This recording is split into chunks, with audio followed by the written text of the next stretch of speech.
बचपन में हम सभी ने अपने माँ बाप, दादा दादी, नाना नानी से भूतों की कई कहानियां सुनी हैं। पर सोचिए कि क्या हो अगर एक दिन ऐसी ही एक कहानी सच हो जाए।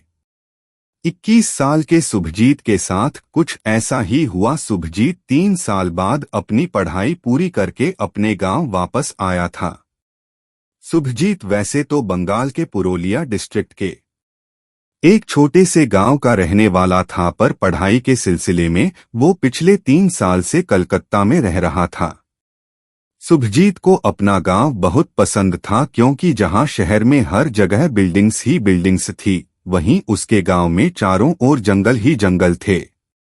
जहां की हरियाली और खुली हवाओं में उसका मन खुश हो जाता था, पर यह जंगल भी अपने अंदर कुछ ऐसे राज छुपाए बैठे थे जिसकी वजह से गांव के लोग रात को कभी भी अकेले जंगल में नहीं जाते थे।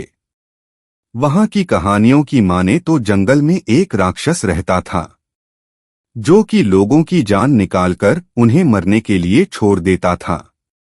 लोग कहते थे कि गांव में जो भी पूर्णमासी की रात को उस जंगल में गया है, वो कभी भी जिंदा वापस नहीं लौटा। पर शहर में रहने के बाद सुभजीत ने गांव की अंधविश्वासी बातों को मानना छोड़ दिया था, और यही उसकी जिंदगी की सबसे बड़ी भूल साबित हुई। सुभजीत को एक दिन एक ईमेल आया, जिसमें लिखा था कि उसकी कोलकाता में एक कंपनी में नौकरी लग गई है और उसे 2 दिन बाद ही कंपनी में रिपोर्ट करना था। शुभजीत के माता पिता उसी दिन सुबह सुबह एक शादी के लिए उड़ीसा चले गए थे, तो उसने सोचा कि वह अगले दिन ही कलकत्ता के लिए निकल जाएगा, ताकि वह एक दिन पहले जाकर आराम से वहां सेटल हो जाए और ऑफिस के पहले दिन की तैयारी भी कर ले। शुभजीत की गांव में आखिरी रात थी। उसने पूरा दिन अपने गांव के दोस्तों के साथ पार्टी की, और पार्टी करते करते कब रात हो गई उन्हें पता भी नहीं चला। सबने थोड़ी पी रखी थी, तो सब लोग साथ में ही वापस घर जा रहे थे। शुभजीत के एक दोस्त मोंटी का घर बिल्कुल जंगल के रास्ते से सटा हुआ था। सब दोस्त जैसे ही मोंटी के घर पहुंचे तो उन्होंने देखा कि सुभजीत उनके साथ नहीं था। उसके दोस्त उसके लिए परेशान हो गए और उसे आसपास ढूंढने लगे, पर सुभजीत को मोंटी के घर के पास आते ही जंगल से एक आवाज आई। उसे ऐसा लगा कि जैसे किसी ने उसका नाम पुकारा हो, तो शुभजीत जंगल के रास्ते उस आवाज के पीछे पीछे चला गया। वैसे तो शुभजीत बचपन में उस राक्षस की कहानियों पर बहुत विश्वास करता था, और उसे उन कहानियों से डर भी लगता था। पर कलकत्ता में रहने और पढ़ने के बाद अब उसका सब कहानियों से पूरी तरह से विश्वास उठ चुका था। हालांकि सुभजीत की सारी जिंदगी उसी गांव में बीती थी, पर फिर भी उसकी 21 साल की जिंदगी में उस दिन वो पहली बार अकेले रात को जंगल वाले रास्ते पर जा रहा था। उस जंगल में जाते हुए उसने रास्ते में एक सिगरेट जला ली। जैसे ही उसने लाइटर से सिगरेट जलाई, तो माचिस जलने के साथ साथ शुभजीत को जंगल के सन्नाटे में एक उल्लू की आवाज आई।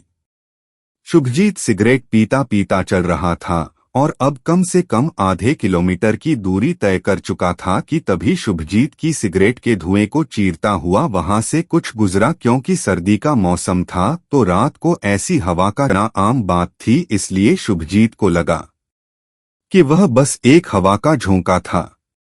उसने अपनी सिगरेट बुझाई, और जैसे ही अगला कदम बढ़ाया तो उस उल्लू की आवाज और तेज हो गई। शुभजीत अब थोड़ा घबराने लगा था। तभी उसने देखा कि पेड़ की डाली से 2 बड़ी बड़ी आंखें उसे घूर रही है, जैसे कि ऐसी उल्लू की आंखें हो, पर बहुत बड़ी लाल और भयानक। उन आंखों को देखकर शुभजीत और घबराने लगा और जंगल के रास्ते से वापस मुड़ गया।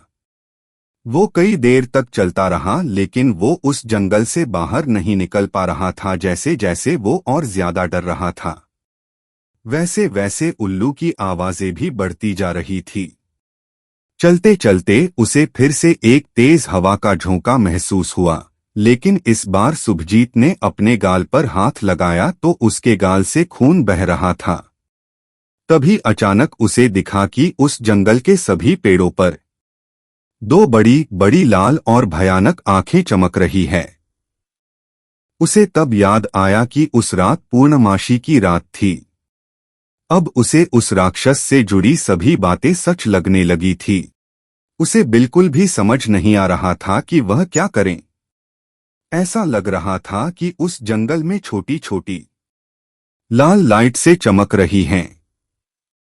वो तेजी से जंगल से भागा और अचानक से उस जंगल में से सैकड़ों उल्लू अपनी तीखी आवाज निकालते हुए हवा में उड़ने लगे और उसको उन उल्लुओं ने चारों तरफ से घेर लिया।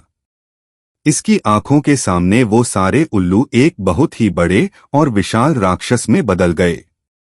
इसी उल्लू की जैसी ही बड़ी बड़ी लाल और भयानक दिख रही थी, उस राक्षस के दांत भी बेहद नुकीले थे। शुभजीत के उस राक्षस को देखते ही रोंगटे खड़े हो गए। इससे पहले शुभजीत कुछ कर पाता, उस राक्षस ने अपने दोनों पंजे लिए और उसने तेजी से शुभजीत को नोच डाला। तभी शुभजीत के दोस्त उसे ढूंढते ढूंढते जंगल के अंदर पहुंच गए। उन्हें शुभजीत एक पेड़ के पास गिरा पड़ा मिला। उसका पूरा शरीर नीला पड़ चुका था और वो दर्द के मारे छटपटा रहा था। उसके पूरे शरीर पर पंजों के निशान थे। ऐसा लग रहा था जैसे किसी ने उसकी जान ही निकाल ली हो। उसके दोस्त उसे फौरन हॉस्पिटल ले गए और कुछ दिनों के इलाज के बाद वो थोड़ा बेहतर हो गया। शुभजीत ने जब लोगों को अपने साथ हुआ किस्सा बताया तो सब हैरान थे। गांव के बुजुर्गों ने कहा कि वो राक्षस पेची है, जो उस जंगल का एक ऐसा भूत था जो पूर्णमासी की रात को लोगों के जंगल में अकेले होने का इंतजार करके एक उल्लू के रूप में आकर अपने शिकार का पूरा खून चूस लेता है। ये सुनने के बाद सबको पेचा पेची राक्षस पर यकीन हो गया। शुभजीत तो अपने दोस्तों की वजह से उस रात बाल बाल बच गया, लेकिन वो कभी भी पेचा पेची की खौफनाक आंखें नहीं भूल पाएगा।